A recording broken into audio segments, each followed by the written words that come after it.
गुरु महाराज की जय जय जय। ईश्वर अंश जीव अविनाशी, अचेतन अमल सहज सुख राशि। गोसाई जी लिखते हैं कि प्रभु का अंश यह जीव अविनाशी है। अविनाशी का मतलब है जिसका नाश न हो, जो बिगड़ता न हो,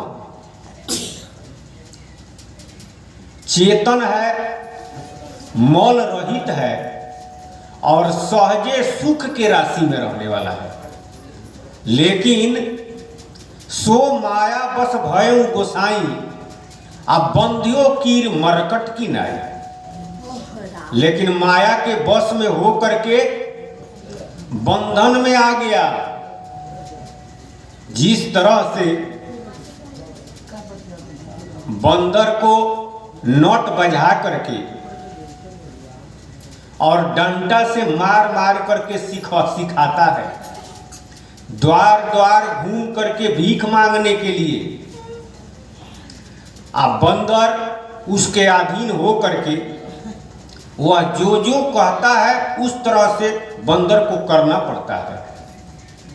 ठीक उसी तरह से यह जीव जब माया के अधीन हो गया, माया के बस में हो गया, तो अब इस संसार में नाच रहा है। गोसाई जी लिखते हैं कि जड़ चेतन ग्रंथि पड़ गई, यद्यपि मिथ्या छूटत कठिन। जड़ और चेतन का ग्रंथि पड़ गया, यदि करके यह मिथ्या है, यह झूठा है, लेकिन छूटने में इतना कठिनाई है कि कितना ही प्रयास करता है तो यह ग्रंथि छूटता नहीं है। आ छूटे न ग्रंथि हो ही न सुखारी। आ ग्रंथि नहीं छूटता है, इसी वजह से यह सुख के राशि में नहीं जाता है। यदि करके यह सुख के राशि में रहने वाला है, सहजे सुख के राशि में रहने वाला है, लेकिन आ गया अब दुख के राशि में। इस संसार में महाराज जी सतराम बाबा कहते हैं कि जोनी भुलावन जग है मेला, 84 लाख जोनी, हाथी घोड़ा कुत्ता सियार बंदर सर्प बीछी चींटी इत्यादि, यही भुलावना घर है। आ जग है मेला, आ इस संसार है मेला। इस संसार रूपी मेला में 84 लाख जोनी रूपी भुलावना घर में आकर के भुला गया। तो जगत और जोनी जड़ है, चेतन जीव है। अब जड़ और चेतन का ऐसा ग्रंथि लगा हुआ है, यदि करके यह मिथ्या है, झूठा है, शरीर और संसार बना हुआ है, बिगड़ेगा, अब बिगड़ जाता है। मिथ्या और झूठा उसे ही कहते हैं जो बनता हो बिगड़ता हो। जीव तो बिगड़ता नहीं है, इसका नाश नहीं होता है, लेकिन शरीर और संसार बनता है, बिगड़ता है, तो यह मिथ्या है। अब इससे नाता इसका लग गया, ग्रंथि इसकी पड़ गई, छूट नहीं रहा। ग्रंथि जड़ और चेतन का छूट जाए, इसके लिए तो बहुत सारा उपाय किया गया है। जैसे गोसाई जी लिखते हैं कि श्रुति पुराण करे बहुत उपाय। श्रुति माने वेद, चारों वेद और 18 पुराण, ये जीव के कल्याण के लिए बहुत उपाय किया है। श्रुति पुराण करे बहुत उपाय, आ छूटे न अधिक अधिक अरुझाई, छूटता नहीं है। जड़ चेतन का जो ग्रंथि पड़ गया वह छूटता नहीं है और अझुराते जाता है। सजुराना चाहिए तो और अझुरा जाता है। क्यों? वेद और पुराण अझुराने वाला है। वेद और पुराण अझुराने वाला नहीं है, लेकिन अझुरा क्यों जाता है? जो जितना ही पढ़ा उतना ही अझुराया, सजुराया नहीं, उसका छुटकारा नहीं हुआ और उसका बंधन बढ़ते गया। यही तुलसीदास जी लिख रहे हैं। अब आप कहेंगे कि वेद और पुराण अझुराने वाला है तो न पढ़ा जाए। वेद और पुराण पढ़ा जाए। अझुरा क्यों जाता है उसका वजह है। पुराण का सार क्या है, वेद का सार क्या है, पुराण का मर्म क्या है, वेद का मर्म क्या है, वेदांत का मर्म क्या है, संत वाणी का मर्म क्या है। जब तक हम भेद नहीं जानेंगे तब तक पढ़ पढ़ करके अझुराते रहेंगे, सजुराएंगे नहीं। जैसे 18 पुराण है, अब जिस पुराण को पढ़ेंगे उसमें उसी की विशेषता है। जैसे शिव पुराण तो शिव जी की ही विशेषता है। विष्णु पुराण विष्णु भगवान से सब कुछ है। ब्रह्म पुराण ब्रह्मा जी से ही सृष्टि है। देवी भागवत पुराण तो आदि शक्ति से ही सब कुछ है। जिस पुराण को पढ़ेंगे उसमें उसकी विशेषता है। अब यह निर्णय नहीं कर पाता है कि वास्तव में सबका मालिक एक कहा गया है। अब यहां होता है अनेक। सबका मालिक एक कौन है जिससे यह सारा सृष्टि है? सब उन्हीं से बना हुआ है। वह तो एक है, एक से ही अनेक बना। यहां पढ़ने पर अब संशय में पड़ जाता है। संशय सब जग खा दिया, संशय खधे न कोई। संशय खधे सोई जना जो शब्द विवेकी हो। सारा दुनिया को संशय माने दुविधा, डाउट, संशय खा गया। अब ईश्वर है कि नहीं है यह संशय है।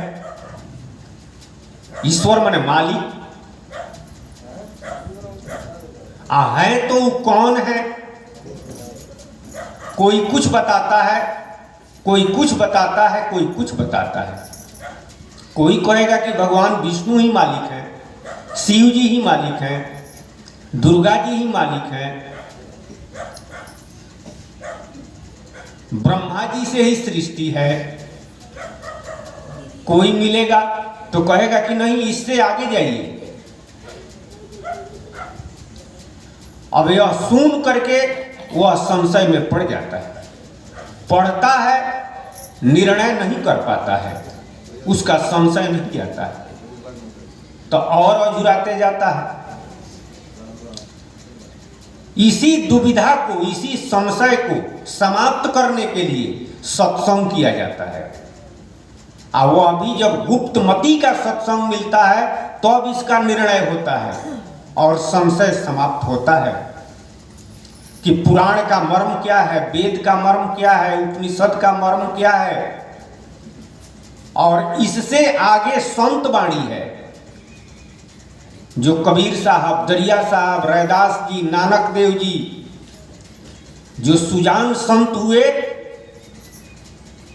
उन लोगों का सिद्धांत और उन लोगों के वाणी का मर्म क्या है जब सत्संग करते हैं तब यह बात समझ में आता है, निर्वार होता है, तब यह अजुराता नहीं है, सजुरा जाता है। जो गांठ पड़ा हुआ है वह गांठ खुल जाता है, कल्याणकारी मार्ग प्रशस्त हो जाता है और मनुष्य शरीर प्राप्त करने का जो उद्देश्य है उस उद्देश्य की पूर्ति हो जाती है। तब यह सुखारी हो जाता है, आनंद की प्राप्ति इसे हो जाती है, और नहीं तो दुख के राशि में तो है ही है और रहेगा ही, दुख से छुटकारा होगा नहीं। यदि करके सब लोग चाहते हैं सुख, लेकिन सुख की इच्छा दुख हो जावे, आ धन की इच्छा हानि, आ इच्छा अमरे मर कर जाती 84 दुख खानी। सुख की इच्छा है लेकिन दुख हो जाता है, धन की इच्छा है लेकिन हानि भी होता है, समय आता है तो। सब लोग लाभे चाहते हैं लेकिन हमेशा लाभे होता है। सब लोग जैसे चाहते हैं लेकिन समय आता है तो अजस भी होता है।